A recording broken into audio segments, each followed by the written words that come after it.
Hey, it's Jonathan Passley. Today is April 29th, 2:56 p.m. It is um, Saturday. I'm losing track of days. Now, if you're looking at the background and say, Jonathan, looks like you're in a hospital bed. You're correct. I am. So I've been in the hospital since Wednesday, and had some stomach pains, man. Stomach pains and like rib pains. Had a meeting earlier that day. I couldn't make it. I had actually stomach pains from the night before. Yeah, actually, you can shut it. Yeah, thanks. Yeah, thanks, man. Um, had some stomach pains the night before, and yeah, Wednesday I woke up, felt worse. Couldn't make the meeting. I so I, long story short, went to the hospital, and glad I did. I um, I just felt bad, man. I felt real bad.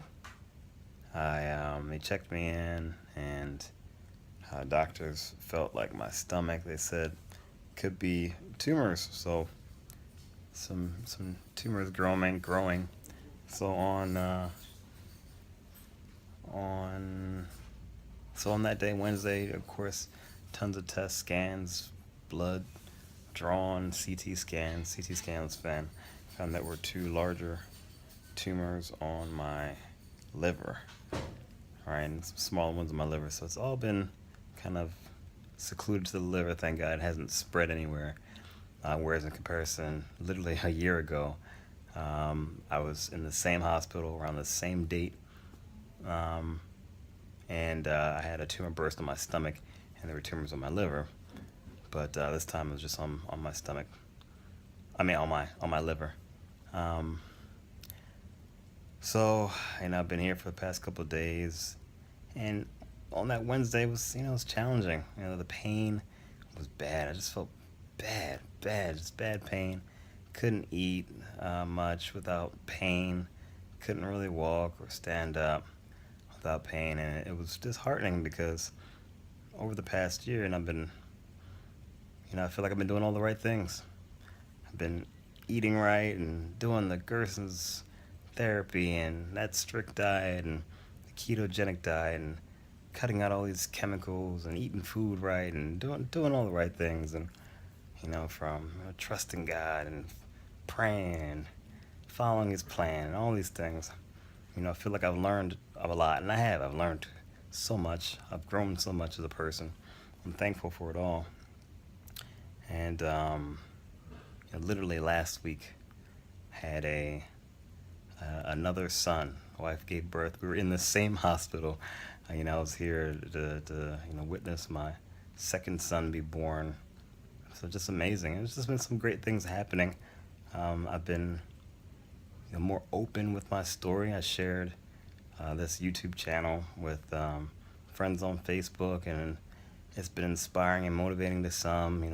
People have been praying and things like that, and it felt good. I was very hesitant about doing it because I'm a very private person, but I did it, and I felt great. And actually, the day that I shared it on Facebook, I went to this place called Nava Health Center, and I got some vitamins injected into me through IV, and I felt really, really good. It helped with the arthritis and pain and things like that. And then here comes Wednesday, a few days later, and I'm in the hospital. I feel terrible, and my red blood cells were low. I needed more blood. I needed to pump me with blood. And I'm just like, so literally Friday, I could say Saturday. So yesterday, I was just tired, man. I just cracked. It's just I was out of gas. It wasn't that I doubted God. I wasn't sure that He didn't have or doesn't have a plan for me. It wasn't that I felt like I was by myself. It was just like I was tired of the pain, tired of doing all the stuff and eating all the right things. I was just tired, I just had a son last week, and I'm thinking about my two sons, my wife, and I'm just tired, man. And I was here, and the what do they call them? I'll say pastor. I think they want to say. I think it's like the not chancellor or something that they have for the hospital. The person that goes around and prays for you. She came by and she prayed for us, and I just cracked, man. To be honest, I just started crying because like I was just so tired. And I'm not a guy that cries. I never cry. I'd like to think I'm a very strong person, man, but it just all hit me. I was just so tired. I was just so tired, man. I just cracked. I'm confident my wife has never seen me cry. So, I was just tired. I was tired, man. And to be honest, and then after that, actually, someone from my church came and, just to see how I was doing and pray for me too again. And again, I just cracked again, man, and start crying. Start crying, and it's to be honest, I've always felt that a time like this would come where I'd just crack. I would cry, to be honest, and I felt like maybe that was one of maybe the last lessons I needed to learn to be vulnerable. To be vulnerable, and it was kind of relieving. And after that, things just got better. Got a lot of great reports from the doctors here. Took me off of IVs. The blood work came back really well. They had to do blood transfusions to get my blood levels up and red blood cells up. It all took really well. Oh, so the night before, so that was Thursday night leading into Friday morning, I got like the nightmare staff. The shift was, everybody there that was working that night was horrible. And that just really contributed to my tiredness. Like I could spend a whole nother video talking about how horrible and uncomfortable I felt with them. And it was just a waste of a night because we just had to keep going back and forth. I'm an easy person to work with, but I felt like a lot of them were maybe sleeping. They weren't checking on me. Throughout the night, I couldn't breathe, and they didn't do anything about it. It was just bad. I didn't get any sleep that night, and it really led to me just being more tired and just cracking. I just cracked, man. But like I said, after I got more vulnerable and I just cried, to be honest. Things got a lot better, and I felt like it was the last lesson, another lesson. I can't say it's the last one because, I don't know what other plans God has for me, but it's a lesson I had to learn to be vulnerable, and it's okay to be vulnerable. It's part of a process, part of a growing process. Makes you even stronger because things got a lot better. I feel great right now. Again, a lot of the reports came back really well.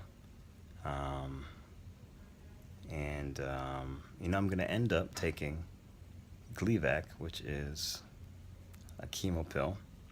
All right, if you've been following my journey, I've done the GERS and steroid. I've been going a holistic route. And I'm not gung-ho about anything. I'm gung-ho about God's plan for me and feeling better, healing, so, I can live to accomplish God's will for my life and to be here for my family, to be honest. I have a really good feeling about, taking the Gleevec pill, and I'm still going to eat well and do, all the other things, but I feel good.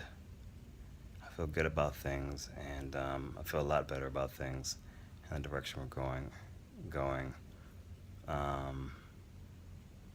And there's just other little things too that just kind of add up. But a lot of people have been sending me encouragement, praying for me. A lot of people from Facebook send me messages or private messages, or even telling me their own stories, YouTube, whatever. So all of your prayers, encouragement, has been really helping, and what hopefully these videos have been encouraging, and me sharing my story um, as I go through it has been encouraging to you all, because that's the point. That's the only reason I do this. I'm not doing this to get kudos or make people feel sorry for me or to get views, or that means nothing to me. I do these videos to see if it can help someone, inspire someone, whether now or someone sees this 10 years from now. I just put it out there to help someone that may be going through something similar, going through the same exact thing, whatever it may be. That's the only reason I shoot these videos. So that's the lesson I've learned. So if I had to summarize all this, is that it's okay to be vulnerable. It's okay to be vulnerable. It's okay. It's all right. I don't even want to add anything to that. That's what I've learned. It's okay to be vulnerable. So I hope you learned. Hope you watching this have gotten something from this. But I will see you on the next video.